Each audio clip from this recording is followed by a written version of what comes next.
말씀 제목 우리 다 같이 읽겠습니다. 시작. 승리의 은혜를 누려라. 다시 한번 시작. 승리의 은혜를 누려라. 우리 열사명이 인사합시다. 승리의 은혜를 누립시다. 우리의 모든 삶 속에는 영적 쟁점이 같습니다. 그래서 내가 패하느냐 승리하느냐 그것은 우리에게 달려 있습니다. 여러분은 에베네셀의 하나님의 은혜 가운데 도우심으로써 승리하는 삶을 살기를 주님으로 축원합니다. 지금도 지구촌 곳곳에는 전쟁 중에 있는 나라가 있고 또 휴전 중에 있지만은 언제 전쟁이 다시 시작할 수 있을까라고 할 정도로 그렇게 긴박한 상황에 있는 그런 나라들도 있습니다. 이런 전쟁을 계속되고 휴전 중에 있는 나라들을 우리가 살펴보면 공통점이 있다는 것입니다. 그냥 원인 없이 된 것이 아니라 다 공통점이 있다는 것이죠. 그것은 바로 국경이 마주대고 있는 지역에 전쟁이 심합니다. 지금 현재 우리가 드러나는 지역이 어떻습니까? 러시아와 우크라이나. 어떻게는 같은 이렇게 국경이 있는 지역이고요. 휴전 중에 있는 나라는 어디예요? 우리나라 같죠. 우리나라와 북한이 지금 현재 휴전 중에 있습니다. 그것을 보면 국경이 있다는 것이죠. 모든 국경이 있는 곳에는 그렇게 전쟁이 휴전 중에 있든지 아니면 전쟁이 계속되어 있든지 이렇게 되고 있다는 것이죠. 그런데 성경에도 이런 나라가 있어요. 넘겨주시랍니까? 자, 우리가 지도를 보면은 이스라엘 지도가 나옵니다. 이스라엘 지도 보면은 그 밑에 동그맣게 이렇게 원이 그려져 있죠. 빨간색으로 그려졌던 것을 눈에 잘 보이지 않지만 그곳에는 블레셋이라는 단어가 쓰여져 있습니다. 그것이 바로 블레셋 나라예요. 그러고 나서 그 위에 넓게 펴진 것이 바로 이스라엘 12지파가 땅을 분배해서 살아가는 바로 그곳의 이스라엘 땅이라고 볼 수 있습니다. 한마디로 이스라엘과 블레셋은 국경을 가운데 늘 대치하고 있었고 또 이런 관계이기 때문에 늘 그들은 지형적으로의 이유 때문인지 몰라도 적대 관계 중에 하나였습니다. 늘 성경 보면 블레셋과 이스라엘은 전쟁이 있었어요. 늘 휴전하고 있으면서도 전쟁하고 또 멈추고 있으면서도 전쟁하고 늘 이런 전쟁 가운데 있었습니다. 한마디로 이 전쟁이 끊이지 않았던 것이 바로 이것입니다. 한마디로 국경과 이스라엘 그 땅에 무엇이 있다? 국경이 있었다. 이 국경이 바로 있었지만은 이 국경이 휴전도 됐지만은 전쟁 중에 있는 데도 있었습니다. 여러분 사사기 시대에도 전쟁이 있었고요. 그래 이스라엘 초대 왕 누굽니까? 사울 왕 때도 블레셋과의 싸움이 있었고 두 번째 왕 다윗 때도 마찬가지입니다. 솔로몬 때도 그랬죠. 블레셋과 전쟁이 늘 치열했습니다. 오늘 본문에서 사무엘 선지자가 등장하는데 이 사무엘 시대도 블레셋과 전쟁이 있었던 것을 보게 됩니다. 그런데 오늘 본문에서 여러분이 읽었던 것은 바로 전쟁에서 에베네셀의 승리를 거두었던 그 장면이 소개되어 있습니다. 전쟁에서 승리했기 때문에 무엇을 세웠어요? 기념비를 세웠죠. 어떤 기념을 세우니까 에베네셀의 기념비를 세우는 장면이 오늘 본문에 나와 있습니다. 하지만요, 에베네셀의 승리가 있기 전에는 이스라엘 블레셋과의 전쟁에서 두 번이나 패했습니다. 두 번이나 패하고 말았다는 것이죠. 첫 번째 전쟁에서는 4,000명이 전사하고 말았습니다. 우리 사무엘상 4장 2절 볼까요? 시작. 이스라엘 블레셋 사람들 앞에서 패하여 그들에게 전쟁에서 죽임을 당한 군사가 4,000명 가량이다. 4,000명 가량이나 첫 번째 전쟁에서 패하고 맙니다. 이 전쟁에 패하는 이스라엘은 하나님의 임재를 상징하는 언약궤까지 동원합니다. 그래서 블레셋과 싸우라고 하지만은 언약궤가 왔다는 소리 듣고 블레셋 사람들이 두려워해요. 하나님께서 함께 하신다는 것을 알았기 때문입니다. 그렇지만은 언약궤까지 앞장섰는데도 불구하고 여러분 이스라엘이 블레셋에게 패하고 맙니다. 두 번째 전쟁에서는 3만 명 가량 이렇게 전사합니다. 그리고 언약궤를 빼앗기고 말았습니다. 엘리의 제사의 두 아들이었던 홈리와 비느하스까지 전사하고 말아서 엘리의 가문이 어쩌면 다 끝나고 마는 그런 안타까움이 있습니다. 우리 사무엘상 4장 10절 중간에서 11절 읽겠습니다. 사륙이 심히 커서 이스라엘 보병에 엎드러진 자가 3만 명이었으며 하나님의 계명을 빼앗겼고 엘리의 두 아들 홈리와 비느하스는 죽임을 당하였더라. 여러분 그렇다면 이전의 전쟁에서 두 번이나 패했잖아요. 오늘의 전쟁에서는 승리를 거두었습니다. 이유가 있겠죠. 왜 두 번의 전쟁에 패하는데 사무엘 시대 때는 전쟁에서 승리할 수가 있었을까요? 여러분 이스라엘은 블레셋과의 전쟁이 연속되었습니다. 그러나 패하고 말았던 것이죠. 하나님의 영광이 떠나버렸던 암묵의 시대를 보내고 있었기 때문입니다. 여러분 생각해 보시기 바랍니다. 이전의 전쟁은 언약궤까지 동원했는데 패하고 말았어요. 이번의 전쟁에는 에베레셀의 승리를 거두었던 그 은혜를 체험하게 되었습니다. 여러분 무슨 차이가 있었을까요? 싸움의 대상이 달랐을까요? 아니면 싸움의 장소가 바뀌었을까요? 아니란 것이죠. 싸움의 대상은 여전히 블레셋이었습니다. 그리고 싸움의 장소는 여전히 어디였습니까? 에베레셀의 장소였습니다. 여러분 처음 블레셋과 싸울 때 이스라엘 백성들이 진을 쳤던 곳이 어디에 있다 했어요? 에베레셀이죠. 바로 사무엘상 4장 1절 중간 읽어보겠습니다. 이스라엘 나가서 블레셋 사람과 싸우려고 에베레셀 곁에 진치고 어디에 진쳤다? 에베레셀의 그곳에 진을 쳤다는 것입니다. 블레셋의 두 번째 전쟁에 패한 장소가 어디였습니까? 에베레셀이었습니다. 5장 1절 보겠습니다. 블레셋 사람들이 하나님의 계를 빼앗아 가지고 에베레셀부터 아스돈에 이르니라. 어디에 있다입니까? 에베레셀이죠. 에베레셀의 지명의 뜻은 도움의 뜰이라는 지명의 뜻입니다. 도움의 뜰. 누가 도우신다는 것이죠? 하나님이 도와주신다는 것입니다. 그런데 여러분 하나님이 도와주신다는 바로 그 에베레셀의 장소에서 이스라엘 백성들이 블레셋에게 몇 번을 패합니까? 2번이나 패하고 말았습니다. 한마디로 참패죠. 여러분 참패입니다. 몇 명이 죽었다는 것이죠? 바로 34,000명이 죽고 말았습니다. 그런데 하나님이 도우셨던 그 에베레셀 장소에서 34,000명이 전사하고 엘리 제사장의 가문을 몰락하고 하나님의 임재를 상징하는 언약궤까지 빼앗기는 수모를 당하고 말았습니다. 그런데 이번에 놀랍게도 이스라엘 블레셋을 물리쳤다는 것이죠. 그리고 그들에게 승리가 돌아왔다는 것이죠. 승리만 돌아온 것이 아니라 모든 빼앗겼던 것을 들어잡고 그리고 평화로운 삶을 살게 되었다는 것입니다. 어떻게 그렇게 될 수가 있을까요? 여러분 블레셋은 사기가 넘쳤을 거예요. 왜요? 2번이나 승리했기 때문에. 가기만 하면 이스라엘 백성들 쳐서 승리를 얻고 모든 것을 빼앗아 왔다는 그런 자신감이 있어서 갔을 것입니다. 여러분 이스라엘 백성은 늘 패배를 당했기 때문에 이번에도 블레셋에 쳐들어오고 우리는 죽을 수밖에 없다 하면서 낙심하고 좌절할 수가 있었을 겁니다. 그런데 어떻게 해서 세 번째 전쟁에서는 승리할 수가 있었냐 이것입니다. 여러분 그것은 바로 그들의 신앙이 바뀌었기 때문입니다. 그들은 하나님 앞에 주목하게 되고 시선을 하나님께 돌리고 하나님을 의지하며 살아갔던 것을 보게 됩니다. 여러분 이 이후에 사무엘은 돌을 지어서 에베레셀 승리의 기념일을 쓰면서 여기가 바로 에베레셀이다 라고 고백하는 내용이 나옵니다. 바로 하나님께서 여기까지 우리를 도우셨다. 하나님이 도우셨다는 것이죠. 지금까지 패배와 수모의 자리에서 그곳에 서서 하나님이 도우셨다고 에베레셀의 기념일을 세웠던 것을 보게 됩니다. 그렇다면 이스라엘 백성들이 과거에 패하였고 이번에 승리한 이유, 조금 전에 앞서 이야기했던 것처럼 이유가 무엇일까요?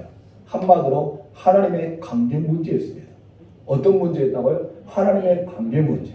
여러분 삶 속에서 내가 패배하고 실패하고 좌절한 이유, 아니면 승리하고 기뻐하고 늘 그렇게 살아가는 이유, 내가 형편은 동일하지만 처지도 동일하지만 상황은 동일하지만 어쩔 때는 우리가 낙심하게 되고 어쩔 때 우리가 기뻐하고 즐거워 마음이 평안해야 되는 이유가 무엇일까요?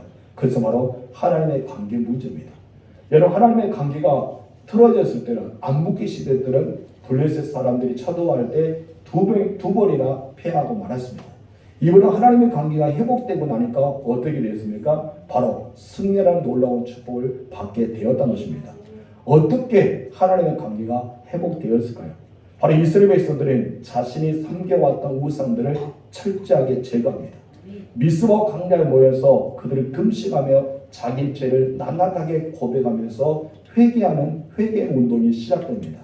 그리고 사무엘 선지자는 적군이 쳐들어오는 이급한 심판에도 불구하고 하나님 앞에 젖먹이는 어린 양을 취해서 온전한 번제를 드려서 에베가 회복하는 역사가 일어납니다. 그리고 이스라엘 백성들 앞에서 사무엘을 기도하기 시작합니다. 여러분 이전에는 어떻게 했습니까? 이전에는 이스라엘 백성들이 2번이나 전쟁에서 패할 때는 자신들의 힘으로 싸우려 했어요. 누구의 힘으로? 자신들의 힘으로 싸우려 했습니다. 여러분 세상에 살아가면서 혹시 여러분의 힘대로, 여러분의 지혜대로, 여러분의 세상에 살아왔던 방법과 그런 계획과 그런 경험들을 살아가지 않습니까? 그렇다면 나도 모르게 패하는 그런 삶을 살아갈 수밖에 없습니다. 여러분 자신의 힘으로 살아갔다는 것이죠. 그러나 동원을 하긴 했습니다. 무엇을 동원했습니까? 언약궤를 두 번째 전쟁에 동원했다는 것입니다. 근데 놀라운 사실은 그들은 언약궤를 동원했지만 한마디로 주술적인 방법으로 사용했다는 것이죠. 하나님을 경외하지 않으면서 언약궤를 동원했기 때문에 그 언약궤는 아무 힘이 없는 것입니다. 여러분이 가지고 있는 것이 무기가 무엇입니까? 하나님의 말씀이죠. 여러분의 성경은 다 있을 겁니다. 어떤 분은 집에 되어 있고 어떤 분은 교회에다 배치하기도 하고 어떤 분은 차에다 늘 항상 동행하면서 살아가기도 하고 어떤 분은 여행 중에도 늘 그렇게 살아갔을 겁니다. 저도 예전에 군생 가면서 이렇게 행군하게 되면 군장도 무거운데 그것을 꼭 성경을 담아갔어요. 그래서 하나님 나와 함께 한다는 그런 마음의 신앙의 고백이기 때문에 그러겠죠. 다른 사람들에게 어리석다 해요. 다들 지금 군장이 무거워서 빼는 상황인데 너는 왜 그것을 넣냐? 저는 신앙의 고백 중 하나가 하나님의 말씀과 함께하기 위해서 성경을 늘 군장에 넣고 살아왔습니다. 여러분 이것은 바로 그들의 신앙의 고백이었어요. 그런데 이스라엘 백성들은 하나님을 경외하지 않고 우상을 섬기면서 주술적인 방법으로 하도 전쟁에서 실패하니까 이렇게 언약궤를 내면 우리가 승리할 것 같아서 언약궤를 사용했지만 어떻게 됐습니까? 패하고 말았습니다. 하나님을 의지하지 않으면서 하나님의 도우심을 사모했다는 것입니다. 어리석지 않습니까? 하나님께 기도하지 않고 하나님을 의지하지 않고 하나님을 믿지 못하면서 하나님의 도우심으로 착각하며 살아가는 때가 많다는 것이죠. 혹시 여러분들은 그렇지 않습니까? 그렇기 때문에 그 결과는 그들에게는 참패로 돌아오고 말았습니다. 그럼 이번 전쟁은 어떻게 했어요? 철저하게 해결했죠. 그리고 하나님의 관계가 회복되었습니다. 다급한 상황 가운데도 하나님께 집중해서 하나님만 의지했습니다. 그러자 하나님이 일하기 시작합니다. 여러분들이 하나님과 관계가 회복되면 하나님이 일하십니다. 하나님을 믿고 하나님을 의지하십시오. 하나님 안에 나의 주리심을 고백하시기 바랍니다. 이것이 바로 승리의 은혜입니다. 그래 승리의 비결입니다. 여러분의 삶 속에 승리가 있기를 주님으로 축원합니다. 우리 첫 번째 나가서 읽읍시다. 시작. 고난의 은혜가 됩니다. 고난이 뭐가 돼요? 은혜가 되죠. 이스라엘 백성들이 고난이었다면 에베레스의 은혜를 경험하지 못했을 겁니다. 이스라엘 백성들이 블레셋이 쳐들어오는 그런 고난을 겪지 않았다면 하나님께로 돌아오지 못했겠죠. 여전히 자기 힘들어 살아왔을 겁니다.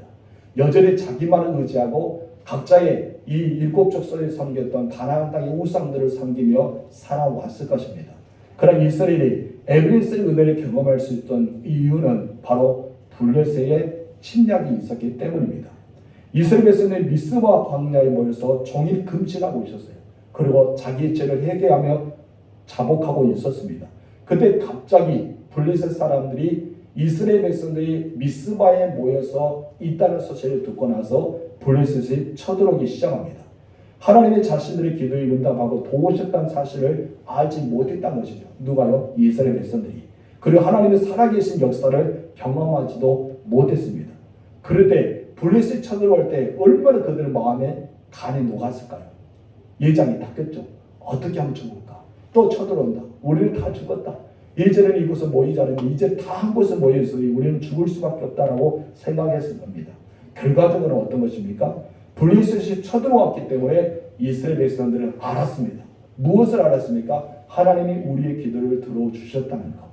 그리고 하나님은 우리를 위해서 대신 싸워주셨다는 것. 하나님은 이 에베레스의 뜻처럼 도움의 뜰, 바로 하나님이 우리를 도와주셨다는 사실을 경험하게 되었다는 것입니다. 물론 블레셋이 갑자기 쳐들어와서 굉장히 이스라엘 백성들은 공포에 떨을 것은 있었겠죠. 커다란 위기를 맞이할 수도 있었습니다. 그러나 블레셋이 쳐들어왔기 때문에 이간못의 저주가 끊어졌습니다. 그리고 에베레스의 은혜가 시작되는 역사가 일어납니다. 하나님의 영광이 떠나버렸던 자리에 하나님의 영광이 돌아왔습니다. 이 모든 걸 생각해보니까 뭐가 연결이 됩니까? 고난이었다는 것이죠. 고난. 여러분 우리는 늘 기독교는 환난 중에 또한 밝은 은혜가 있었습니다. 그래서 환난 중에 축복의 근원이 열려집니다. 여러분 십자가의 죽음이 있자 뭐가 있습니까? 부활이 있습니다. 예수님의 세상을 떠나시고 이제 하늘로 올라가시잖아요. 하나님의 이제 더 이상 예수님 우리와 함께하지 않는다고 제자들 실망했습니다. 그러나 희망을 줍니다. 무엇을? 다시 주님이 오신다는 재림의 약속. 주님이 보지 않은 것도 고난이겠죠. 이제 우리 혼자 살아간다는 것도 고난일 것입니다. 그런 예수님은 보혜사 성령을 약속해 주셨습니다. 우리는 모든 것을 보면 고난이 지나고 나면 축복의 문이 열려집니다. 오늘 본문의 제목처럼 고난이 은혜가 된다는 것입니다. 여러분 삶 속에 고난이 있습니까? 건강 때문에 고난, 아니면은 물질 때문에 고난, 아니면은 가정 때문에, 자녀 때문에, 환경 때문에, 사업 때문에, 직장 때문에 수많은 고난이 찾아올 수 있습니다. 그러니까 여러분 그 고난에 내가 누구를 의지하느냐에 따라서, 내가 누구를 신뢰하느냐에 따라서, 누구와 관계가 회복하느냐에 따라서 달라진다는 것입니다. 그 누구가 누구입니까? 하나님이십니다. 여러분 하나님의 관계가 회복되시기 바랍니다.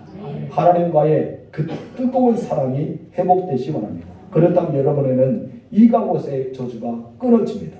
그리고 에베레스의 은혜가 시작될 줄 믿습니다. 따라합시다. 하나님과 관계가 회복하자. 나에게는 이가봇의 저주가 끊어지고 에베레스의 하나님의 은혜가 시작된다. 아멘. 여러분의 이가봇의 저주가 끊어지시기 바랍니다. 이제 에베레스 하나님의 은혜의 현장이 날마다 세워지시길 주님으로 축원합니다. 그곳에 바로 그 현장에 사무엘 선지자가 무엇을 세웠어요? 기념비를 세웠는데 어떤 기념비를 세웁니까? 에베레스의 기념비를 세우게 됩니다. 여러분 믿음은요 말에 있지 않습니다. 어디에 있습니까? 현장에 있습니다. 믿음은 내가 지금 살아가는 그 현장에 있다는 것입니다. 여러분 말에 있다면요 다 천국 가게요? 말이 있다면 다 이루어지게요? 여러분 말에 있지 않죠? 무엇이 있다는 거예요? 현장입니다. 그 현장엔 바로 고난의 현장일 수도 있고, 아니면 축복의 현장일 수도 있고, 아니면 우리에 있어서 힘든 현장일 수도 있습니다. 그런 내가 현장 안에서 우리 주님을 만날 수가 있기 때문입니다. 여러분 믿음 말로 되지 않습니다. 바로 능력이 되는 것입니다. 여러분 삶 속에 고난이 있다도 오직 믿음으로 살아간 그곳에 하나님의 은혜의 현장이 넘치길 주님으로 축원합니다. 여러분 풍랑과 절망이 있는 곳에 믿음이 있다면요 아무리 고통스러울지라도 믿음의 사람을 통해 기적을 본다는 것이죠. 하나님의 일하심을 본다는 것이죠. 하나님의 놀라운 은혜가 그곳에 있기 때문입니다. 그래서 우리는 믿음이 있어야 되는데 어떤 믿음이 있어야 됩니까? 현장 속에 믿음이 있어야 됩니다. 그렇기 때문에 믿음은 현장이 중요한 거예요. 여러분의 가정의 현장, 여러분의 사업의 현장, 여러분의 직장의 현장, 농사를 짓는 일터의 현장, 우리 가족의 현장, 모든 사람 만나는 현장이 바로 믿음의 역사가 일어나는 현장입니다. 그곳에 바로 하나님의 기념비가 세워지기를 주님으로 축원합니다. 그래서 우리 인생 가운데 고난이 없으면 편안하게 살아갈 수 있지만 무엇을 체험할 수 없어요? 기적을 체험할 수 없겠죠. 은혜를 체험할 수 없겠죠. 우리는 편안하게 살아갈 수 있지만 아무것도 체험하지 못할 것입니다. 그러나 고난이 있는 곳에는 바로 하나님께서는 기적을 보여주십니다. 우리는 세상 사람들에게 생생하게 드러낼 수 있는 기적, 생생하게 드러낼 수 있는 기념비, 이것을 말할 수가 있다는 것입니다. 여러분의 고난의 현장에 있으면 좌절하지 마시고 하나님의 은혜를 구하십시오. 그리고 하나님의 예배에 집중하십시오. 그렇다면 여러분들은 승리의 삶을 기적을 맛보아서 사람들에게 에베레스트의 기념비를 보여드릴 수가 있을 것입니다. 두 번째 다 같이 읽읍시다. 시작. 에베레스트의 축복. 그렇다면 이스라엘 백성들이 에베레스트의 축복을 경험하고 에베레스트의 기념비를 세웠지 않습니까? 그러고 나서 그 이후에 다가왔던 복은 어떤 축복이 있을까요? 그냥 전쟁이 끝났다, 아 좋다 하고 끝난 것이 아니잖아요. 그렇죠? 사무엘 선지자가 딱 돌을, 커다란 돌을 가져서 에베레스트에 하나님 감사합니다. 정말 하나님의 도우심으로 우리가 여기까지 왔습니다. 하나님의 은혜입니다 하면서 기념비를 세워서 끝나면은 여러분 이스라엘 백성은 또 어떻게 될까요? 범죄하겠죠. 그리고 우상에 빠지겠죠. 늘 그렇게 살아왔기 때문에. 그런데 달라지고 있었습니다. 엄청 놀라운 축복이 있었다는 것이죠. 그래서 고난 뒤에 축복이 다가온다는 말이 있잖아요. 믿음은요 기적을 맛본 뒤에 축복의 그늘이 열려지게 됩니다. 여러분 그럼 에베레스트의 축복은 어떤 축복이 있을까요? 첫 번째 다 같이 읽읍시다. 시작. 하나님의 손이 함께 했다. 무엇이 있다? 하나님의 손이 함께 했다. 여러분 에베레스의 뒤에는 반드시 하나님의 손이 함께합니다. 왜 하나님의 손이 함께할까요? 하나님과 나와 관계가 무엇이 되었기 때문에 회복이 되었기 때문에 하나님의 영광에 떠나서 이가봇의 저주가 시작되었습니다. 그때 하나님의 영광이 그곳에 임재하지 않았기 때문에 하나님의 손이 그들과 함께하지 않았습니다. 그리고 이제는 이가봇의 저주가 끊어지고 에베레스 하나님의 은혜가 시작되었습니다. 그럼 이스라엘 백성들 무엇이 임할까요? 하나님의 영광이 임하겠죠. 그리고 하나님의 손이 그들 위에 표심화 되겠죠. 하나님이 그들을 덮어주게 되는 것입니다. 13절 읽겠습니다. 이에 블레셋 사람이 굴복하여 다시는 이스라엘 지역 안에 들어오지 못하였으며 여호와의 손이 사무엘 사는 날 동안에 블레셋 사람을 막았다. 중요한 것은 여호와의 손이 나가시오. 하나님의 손이 함께하기 때문에 블레셋 사람들이 이스라엘 안에 들어오지 못했던 것입니다. 이가세 보전은 끝났던 것이죠. 여호와의 손은 무엇을 가리킵니까? 하나님의 임재와 하나님의 능력을 가리킵니다. 여러분 하나님의 손이 무엇이라고요? 하나님의 임재와 하나님의 능력입니다. 하나님의 손이 여러분을 돕고 있다면 하나님의 임재가 여러분을 가득하게 부어주시고 있다는 것이죠. 그리고 하나님의 손이 여러분을 위해 돕고 있다면요, 여러분들은 하나님의 능력을 기름부터 받고 있다는 것이죠. 그렇기 때문에 악한 자들은 결코 여러분을 달려들지 못합니다. 하나님의 임재하심이 가득하기 때문입니다. 그렇기 때문에 블레셋 사람이 쳐들어오려고 생각조차도 못하죠. 왜요? 여러분 두 번 싸워서 이기고 한 번 졌는데 다시 한번 전쟁하면 이길 수 있다라는 마음도 있었겠죠. 그런데 여러분 블레셋은 그렇게 생각하지 않았습니다. 하나님의 영광이 돌아왔다는 것을 알았기 때문입니다. 여러분 세상 사람들이 여러분에게 하나님의 임재가 임한 것은 귀신처럼 잘합니다. 어떻게 잘한다고요? 귀신처럼. 여러분이 시험 들으면요 세상 사람들도 귀신처럼 잘합니다. 왜 다를까요? 표정이 다르기 때문에. 은혜 받으면 참 표정이 좋아요. 그러나 여러분 고난이 찾아오면 어떻습니까? 표정이 달라집니다. 근데 누가 더 잘합니까? 주변의 사람들이 더 잘합니다. 여러분 그 은혜의 표정 끝까지 하시길 주님으로 축원합니다. 다 이쁘여요. 앞에서 보니까 여러분 안 보죠? 저 혼자만 보이죠? 저는 다 보는데 참 이쁘게 보입니다. 그렇게 이쁜 얼굴로 사실 주님으로 축원합니다. 얼굴에 자신이 없으신 분은 고개를 숙이시군요. 여러분 그런 은혜의 현장이 우리에게 있어야 되겠죠. 여러분 블레셋은 틈만 나면은 이스라엘 공격이 왔어요. 그리고 이스라엘을 압제합니다. 피를 흘려서 땀을 흘려서 거두었던 곡식과 가축을 빼앗아가고 말았습니다. 그런데 여러분 에베레스의 은혜가 임하자 더 이상 그런 것이 없어요. 블레셋이 이스라엘 지역으로 들어오지 못했습니다. 하나님의 손이 여호와의 손이 블레셋을 어떻게 했기 때문에 막았다고 여기서 이야기합니다. 어떻게 했다? 막으셨다. 그리고 이스라엘은 스스로의 힘과 능력이 아니란 것이죠. 전능하신 하나님의 손이 함께하기 때문에 승리할 수가 있었습니다. 여기서 우리는 중요한 교훈을 받을 수 있습니다. 나 혼자 아무리 철저하게 준비하고 무장하고 그렇게 살아간다 하더라도 내 힘과 능력으로는 지킬 수가 없습니다. 하나님의 손이 블레셋을 막아줄 때만이, 하나님의 손이 우리의 모든 환경을 막아줄 때만이, 하나님의 손이 우리의 모든 대적에부터 막아줄 때만이 우리는 전능하신 하나님과 함께 하셔서 승리할 수가 있다는 것입니다.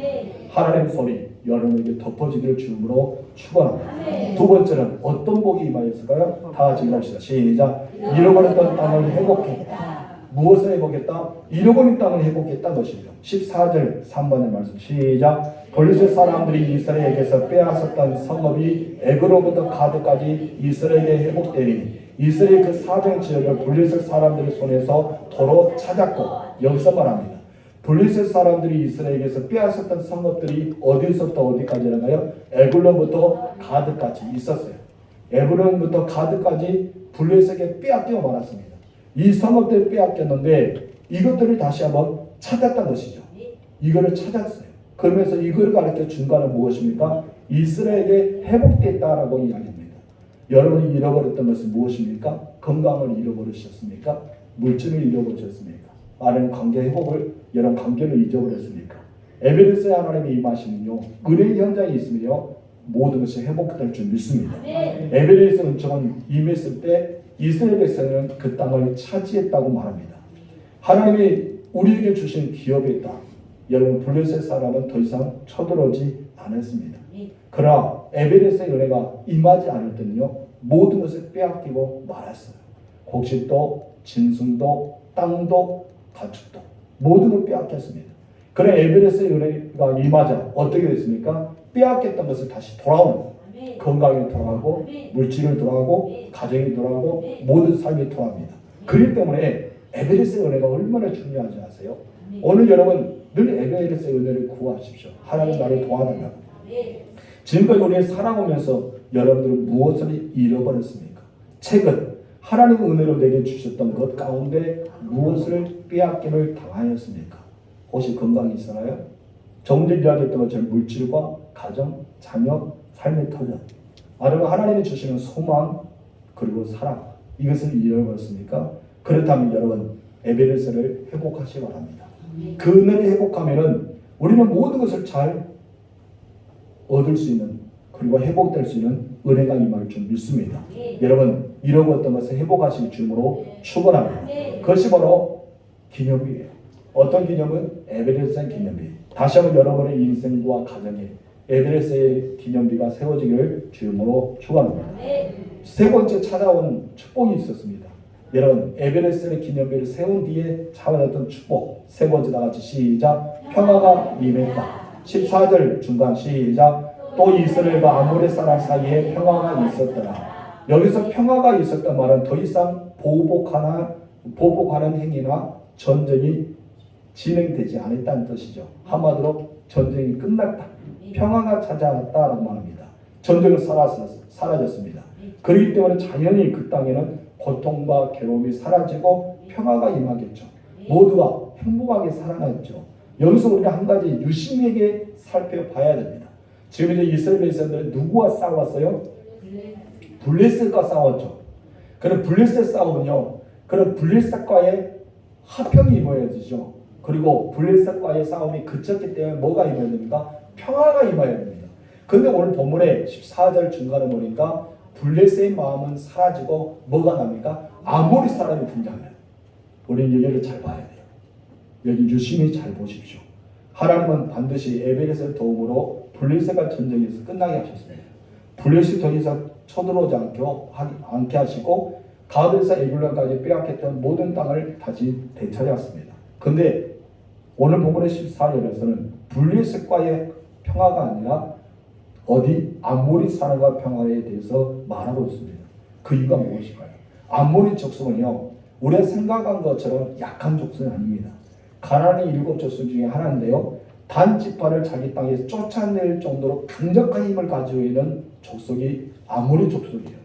그만큼 전쟁에 능한 족속입니다. 싸움을 이길 수 있어요. 이스라엘이 패배할 수밖에 없는 족속입니다. 그런데 이 아모리 족속이 블레셋이 이스라엘에게 패했던 소식을 들어요. 듣더니 그들의 마음속에 뭐가 생기기 시작합니까? 야, 이렇게 이스라엘 백성은 건드리면 우리가 지겠구나. 패배의 의식을 갖게 되었습니다. 그리고 스스로 겁에 질려서 이스라엘 백성들 가만히 있는데 왔어요. 누구입니까? 아모리 사람이 사신들이 왔겠죠. 사신들이 와서 무엇입니까? 이스라엘은 우리와 사이에 합평의 조약을 맺읍시다라는 거예요. 서로가 합평의 조약을 맺었어요. 그렇기 때문에 이스라엘과 아모리 사이에 뭐가 임했어요? 평화가 임합니다. 하나님이 이런 분입니다. 한 사람은 다른 분하고 이렇게 좀 좋지 않은 관계에 있어도 하나님은 주변의 나라와 주변의 사람의 평화하게 됩니다. 저는 우리나라가 그랬으면 좋겠어요. 우리나라가 이런 모든 에베레스의 은혜를 체험하면서 다른 우리 일본이든지 북한이든지 중국이든지 러시아이든지 우리 주변에 싸우고 있는 그 나라와 그냥 그들이 우리에게 와서 야 우리 평화의 조약을 맺읍시다 하면서 우리나라가 평화는 얼마나 좋을까요? 그렇다면 어떻게 해야 될까요? 한국교회가 살아야 되겠죠. 한국교회 성도들 살아야 되겠죠. 하나님을 의지하고 우리가 에베레스 하나님의 은혜를 체험하면 하나님은 우리 때문에 이 나라의 국경을 지켜주시고 우리 때문에 다른 나라의 평화의 조약이 맺어지게 된다는 것입니다. 오늘 이스라엘 백성과 아모리 사람 사이에 평화가 임합니다. 그래서 바로 에베레스 하나님의 은혜가 임하게 되었고 이스라엘은 블레셋으로부터 보호를 받은 축복을 누렸습니다. 에베레스라는 손이 함께 하셨습니다. 잃어버렸던 것을 되찾는 회복의 축복을 받았습니다. 전쟁은 더 이상 그것이 있지 않고 평화의 놀라운 복을 받았던 것입니다. 우리의 인생도 마찬가지입니다. 여러분의 인생도 마찬가지죠. 우리의 삶에 에베레스 하나님의 은혜가 임하면요 악한 영들은 여러분에게서 떠나게 됩니다. 아멘. 여러분 하나님의 보호하심의 축복이 임합니다. 아멘. 그리고 회복하심의 은혜가 임합니다. 아멘. 하나님의 평화의 복이 임합니다. 아멘. 그렇다면 여러분 모든 삶 속에는 모든 것이 에베레스 하나님과 함께 하시는 놀라운 축복의 선물을 받게 될 것입니다. 아멘. 하나님의 관계를 회복하실 주로 네. 축원합니다. 세 번째 다 같이 읽읍시다. 시작. 사무엘이 사는 날 동안에 사무엘의 사는 날 동안에, 그리고 뒤에 쭉 생략되죠. 사무엘 사는 날 동안에, 이것은 여러분의 이름을 넣읍시다. 시작. 여러분이 사는 날 동안에 어떤 일이 벌어질까요? 사무엘이 사는 날 동안에 어떤 일이 벌어졌을까요? 우리는 궁금하게 생각이 듭니다. 사무엘만 우리는 성경을 보지 않고 나를 그것을 넣어봐야 돼요. 내가 사는 날 동안 우리 가정은, 내가 다니는 동안 우리 직장은, 내가 일을 행하는 그 사업의 현장은, 내가 사는 모든 삶 속에 우리는 어떤 일이 벌어질까? 여러분, 그것이 축복이 될 수 있고 저주가 될 수 있겠죠. 흥할 수도 있고 피할 수도 있겠죠. 저는 여러분들이 사무엘처럼 늘 흥하시고 하나님의 복이 임하기를 소망합니다. 아멘. 그래서 여러분이 사는 날 동안 하나님의 복이 임했다. 그것을 고백하십시오. 따라합시다. 내가 사는 날 동안에 내가 사는 날 동안에 하나님의 복이 임했다. 하나님의 복이 임했다. 여러분 이름을 넣고 시작. 내가 사는 날 동안에 하나님의 복이 임했다. 아멘. 그대로 될 줄 믿습니다. 본문에서는 한 가지 특이한 반복적인 말씀이 등장합니다. 그 반복적인 말씀이 바로 13절과 15절 말씀인데 13절 말씀 먼저 읽겠습니다. 시작. 여호와의 손이 사무엘 사는 날 동안에 블레셋 사람을 막았으며 15절 시작. 사무엘이 사는 날 동안에 이스라엘 다스렸으되 여기서 보면 두 가지 반복되는 언어가 무엇이요? 사무엘이 사는 날 동안이라는 것이죠. 사무엘이 사는 날 동안에 반복이 나옵니다. 이 반복의 말씀을 강조하는 의미가 있습니다. 두 가지를 봅니다. 첫 번째는 바로 사무엘을 통해서 그 땅에 하나님의 보호하심과 회복하심과 평화와 축복이 임했다는 것입니다. 이가 벗이 저주가 끊어지고 에베레스 하나님의 은혜가 임했기 때문입니다. 이를 통해서 사무엘 사는 동안에 그 시대에 사무엘 선지자가 얼마나 큰 영향을 미쳤다는 것을 우리는 알 수가 있어요. 저는 여러분들이 다니는 직장에 큰 영향을 미치길 바랍니다. 여러분의 사업에 여러분을 통해서 큰 영향을 미치길 바랍니다. 아멘. 여러분이 살고 있는 그 지역에 큰 영향을 미쳤으면 좋겠어요. 그래서 여러분이 그곳에 사는 날 동안에 이 말씀이 그냥 끊어진 것이 아니라 하나님께서 함께 하시는 은혜, 하나님의 승리를 주시는 은혜, 하나님이 주시는 복을 받아 누리는 은혜가 그 삶에 나타나길 봅니다. 여러분, 사무엘 선지자는 나라의 운명을 좌우하실 정도로 굉장히 큰 능력, 영향을 끼쳤던 사람입니다.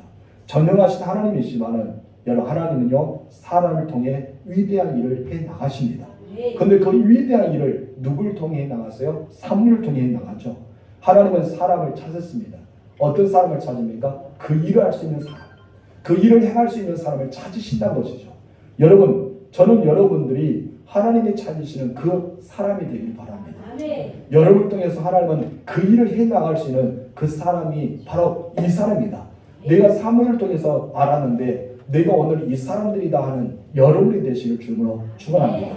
따라서 하나님은 나를 찾고 계셨다. 아멘이십니까? 여러분 어떻게 해야 돼요? 찾고 있다는데 숨어버리는 겁니까? 어떻게 돼요? 내가 여기 있답니다. 그런 고백해야 돼요. 하나님 내가 여기 있답니다. 갑자기 하나님이 야 아무개야 너 찾았다는데 툭 숨어버리고 우리 전라도 말로 꿈어버리고 그러면 안 되겠죠. 하나님의 은혜의 현장 안에 나아가야 되겠습니다.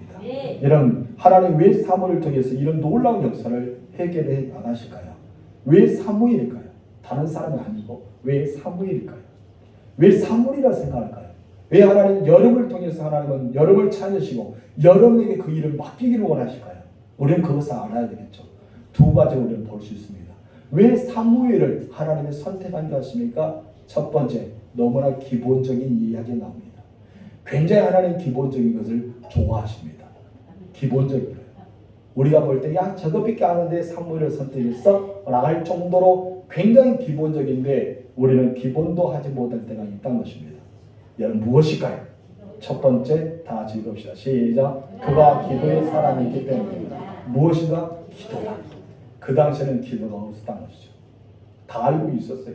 이스라엘 백성들이 아브라함의 후손이라는 것을 알 수 있고 하나님을 섬기고 하나님 앞에 엎드려 기도하면 다 응답받는 것도 알고 있었습니다. 그러나 그들은 기도하지 않았습니다. 알고 있는 것과 하는 거가 다르죠. 말과 현장이 다른 것처럼 여러분들은 기도해야 된다는 걸 알고 있죠. 구애를 알고 있어요. 말을 합니다. 해야 되는데 알죠. 그러나 현장, 기도의 현장에 내가 있느냐 이거예요. 내가 기도의 현장에 가 있느냐 이것입니다. 그런데 사무엘은요 기도의 사람이었습니다. 8절 말씀 시작. 이스라엘 자손이 사무엘에게 이르되 당신은 우리를 여겨 우리 하나님 여호와께 쉬지 말고 부르짖어 우리를 블레셋 사람의 손에서 구원하시게 하소서 하니 무엇을 했다고요? 여호와께 쉬지 말고 부르짖어 기도하게 하소서. 한마디로 그렇다면 늘 이스라엘 백성들이 사무엘을 바라볼 때마다 사무엘은 어떤 사람이었다? 기도의 사람이었다. 이것을 알고 있었던 것이죠. 모든 이스라엘 백성들이 이 사무엘은 기도의 사람을 알고 있었던 것처럼 저는 여러분의 자녀가 우리 엄마 아빠는 기도의 사람이야.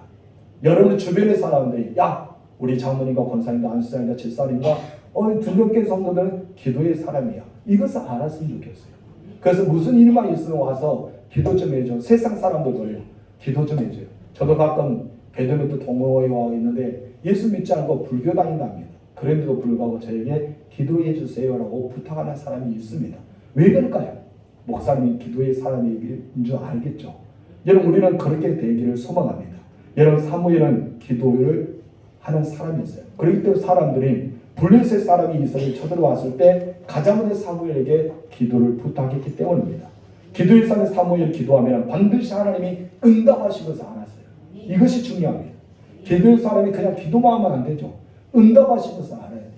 이스라엘 백성들이 이 사무엘을 기도하면 응답해 주시고 자기들을 블레셋에서부터 구원해 주실 것을 믿었다는 것이죠. 이그와 싸움 가운데 사무엘은 이스라엘 백성들이 기도합니다. 그렇기 때문에 여러분 언제나 승리하게 됩니다. 그러면서 이 사무엘 선지자는 사무엘상 12장 23절에서 자기가 이스라엘 백성들의 고백하는 내용이 나옵니다. 어떤 고백입니까? 너무나 중요합니다. 저는 여러분 이 고백이 되길 바랍니다. 다 같이 시작. 나는 너희를 위하여 기도하기를 싫은 죄를 여호와 앞에 결단코 범하지 아니하고. 아멘. 여러분들의 가정을 위해서 기도 싫은 죄를 범하지 마세요.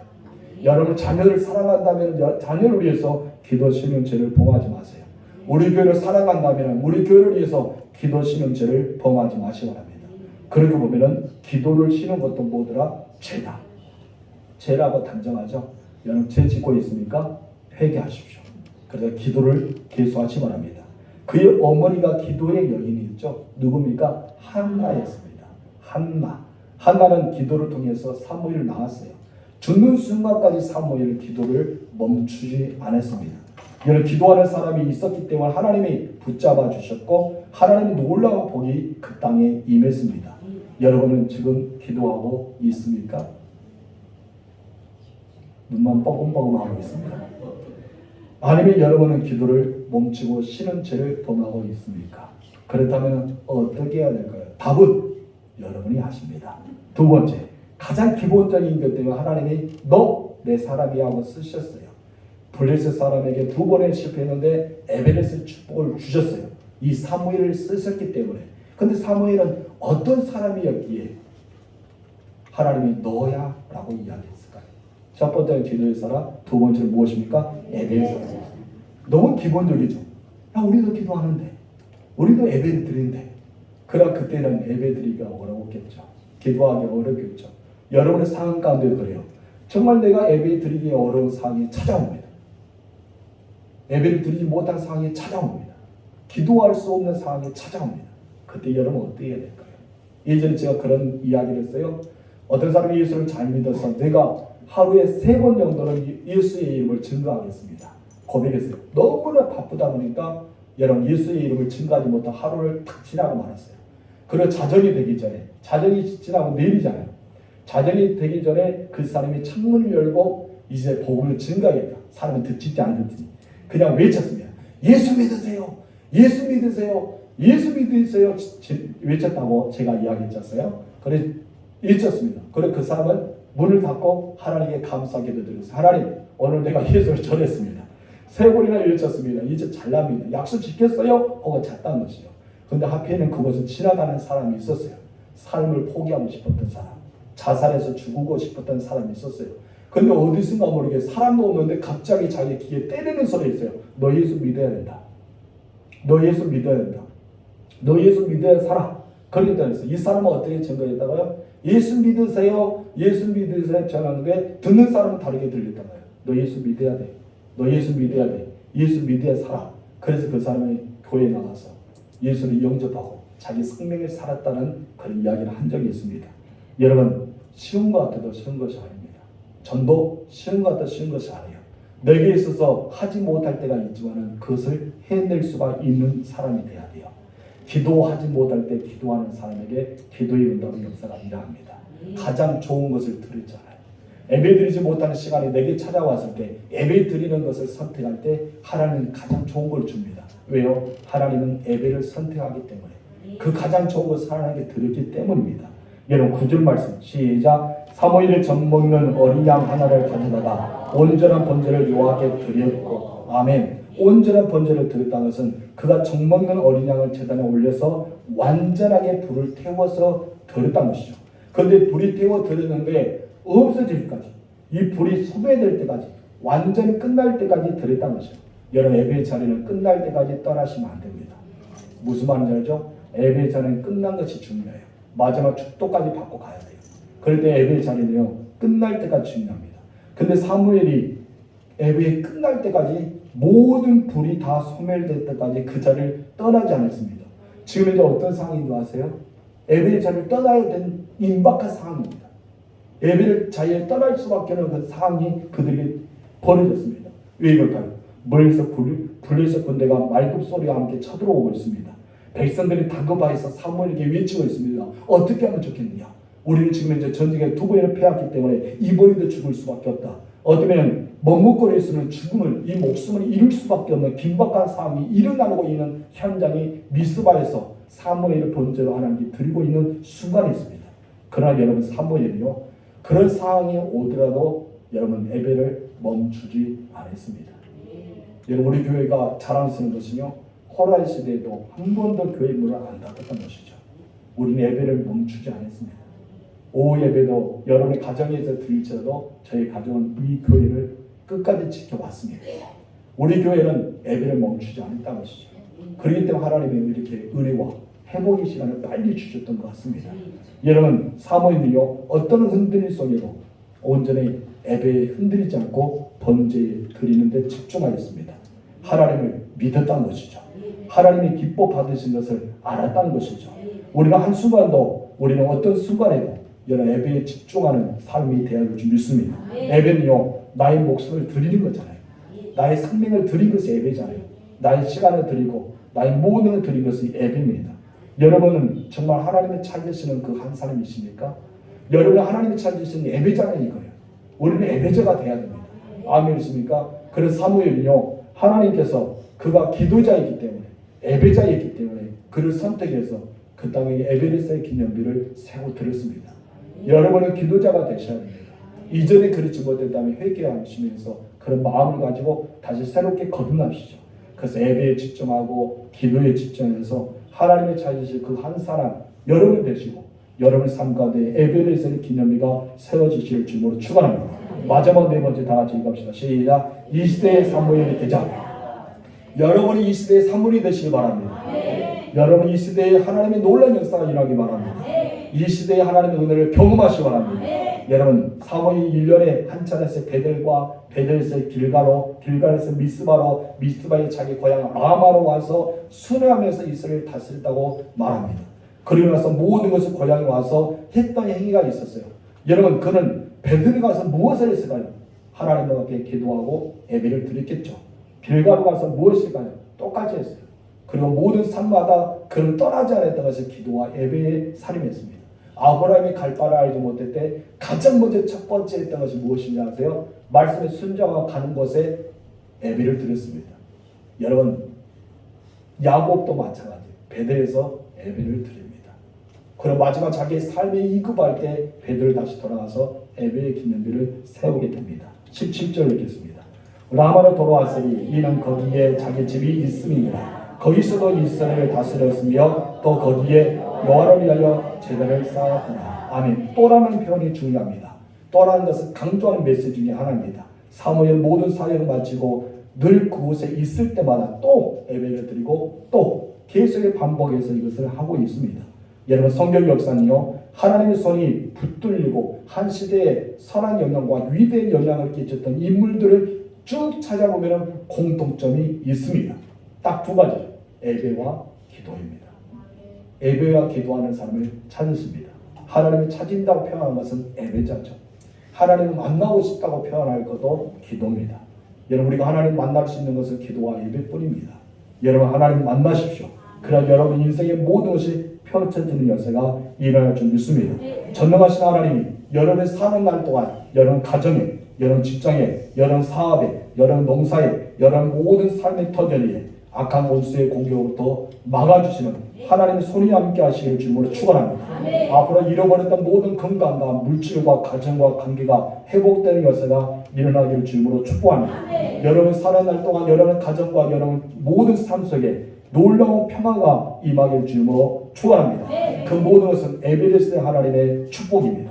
여기까지 도우시는 하나님의 인도하심이 앞으로 계속해서 일어나기를 주님으로 축원합니다. 따라합시다. 나는 에베레스트의 은혜가 계속 될지어다. 에베레스트의 은혜가 계속 되어질지어다. 에베레스트의 기념비가 나의 삶 속에 세워질지어다. 아멘 아멘.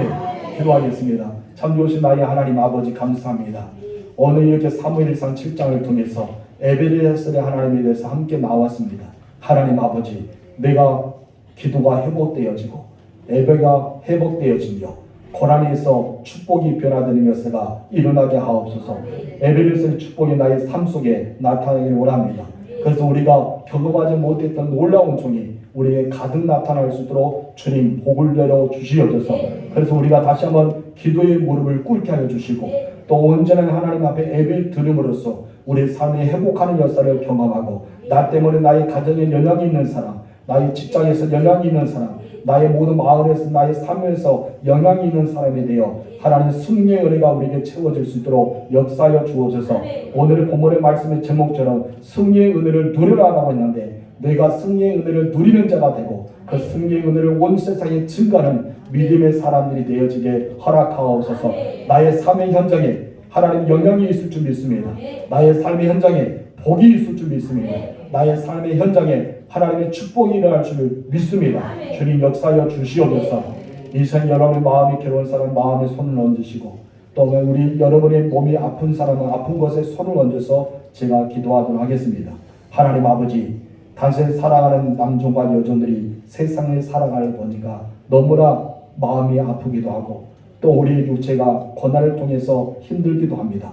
이 시간 거룩한 손을 향하여 당신을 사랑하는 종들에게 펴서 기도하오니 성부와 성자와 성령 하나님께서 이곳에 임자여 주시사 저들은 모든 육체가 치유되게 하여 주옵소서. 잃어버렸던 건강이 회복되게 하옵소서. 잃어버렸던 믿음이 회복되게 하옵소서. 잃어버렸던 관계가 회복되게 하옵소서. 이제 주 예수 그리스도의 명하노니 회복될지어다. 예수 그리스도의 명하노니 치유될지어다. 나사렛 예수의 명하노니 깨끗하게 나음을 얻을지어다. 주님 역사하여 주시고 치료하여 주시고 회복시켜 주옵소서. 에베레스트 하나님께 감사드리며 예수님의 이름으로 기도합니다. 아멘. 우리 찬송가 52장 3절 부르시면서 준비하신 예물을 드리겠습니다.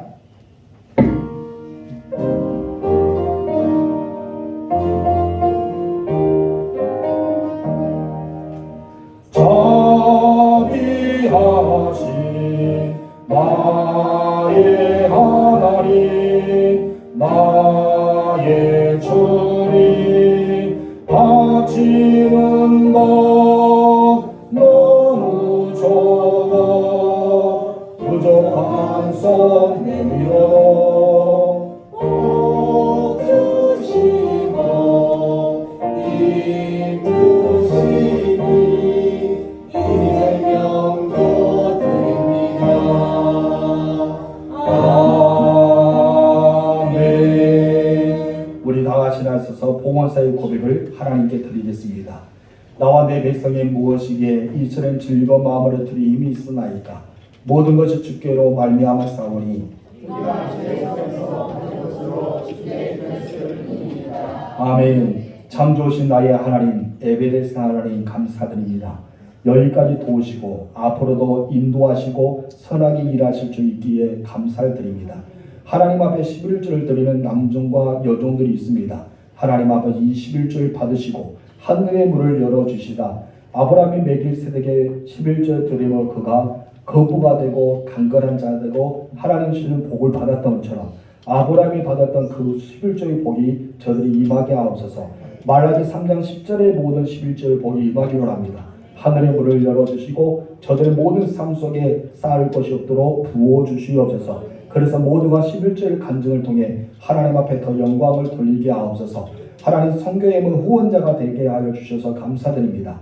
우리가 드리는 이 선교예물이 쳤지만은 쓰이는 곳에는 크게 되게 하여 주시고 502호가 되어서 미자는 목사님과 선교사들의 힘을 내어 사역을 잘 감당하여 이 땅에 하나님의 나라가 세워진 역사가 일어나게 허락하옵시고 선교예물 드리는 자가 주의 말씀에 믿고 의지하여 드렸사오니 하나님 주라. 그럼 너희가 후회되고 누르고 흔들어 넘치도록 안겨주신다 했으니 그대로 되어지게 허락하옵소서. 하나님 감사란 나에게 영화롭게 하는 자에게 더 큰 감사를 주신다 했으니 오늘 감사의 영광을 돌립니다. 하나님 아버지 감사합니다. 고백합니다. 특히 우리 박교시설이 함께 예배드리게 하여 주셔서 감사하오니 하나님께서 함께 하여 주시고 모든 삶 속에 에베레스 은혜가 임하게 하옵소서. 주님의 은혜 감사합니다 라고 고백합니다. 주님의 은혜가 항상 감사드립니다. 우리 가정 자녀 의와 평강과 기쁨이 되는 믿음의 가정이 되기를 원한다고 고백하오니 그대로 되어지게 하옵소서. 하나님 은혜에 감사합니다. 고백합니다. 범사에 감사합니다. 고백합니다. 날마다 주님 안에서 살게 하시니 감사하며 고백하니 그 은혜가 저들의 모든 삶 속에 은혜의 은혜가 될 수 있도록 역사하옵소서. 하나님 아버지 감사로 영광을 돌리는 자에게 감사가 되게 365일 감사가 되고 가정과 자녀와 일터가 감사가 넘치게 하옵소서. 구제금을 드립니다. 하나님 우리가 전도팀을 통해서 열심히 마을에 전도하고 있사오니 열매가 맺어지게 하여 주시고 구제연금을 드리는 사람들도 하늘의 회화같이 빛나는 열쇠가 임하는 축복이 있게 하옵소서. 하나님 주연금을 드립니다. 하나님 두 맷돌을 들던 가부에게 칭찬해 주셨던 것처럼 이 성제스를 드리는 자들에게 칭찬해 주시고 그들의 풍성함과 창성함과 창대함이 임하게 하옵소서. 구연금을 드립니다. 각 구역의 기적의 현장, 능력의 현장, 은혜의 현장을 경험할 수 있도록 복을 내려 주옵소서. 예수님의 이름으로 기도합니다. 아멘. 찬송가 1장 부르겠습니다. 만복의 구원 하나님 온 세상 찬송 드리고 저 천사여 찬송하세 찬송 성부 성자 성령 아멘. 지금은 우리 구주 예수 그리스도의 은혜와 하나님 아버지의 사랑하심과 성령님의 감화 감동 교통 이루 축복하신 역사가 성경의 은혜를 누리기를 소망하여 에베레스의 기념비가 계속 세워지기를 원하는 하나님의 사람들 머리 위에 회복이 넘치는 가정과 만상형통하기를 원하는 자녀들의 머리 위에 삶의 부와 재물이 쌓아지고 날마다 승리의 연장과 기적의 연장을 맛보기를 소망하는 터전 위에 지금부터 영원토록 함께 있을지어다. 아멘.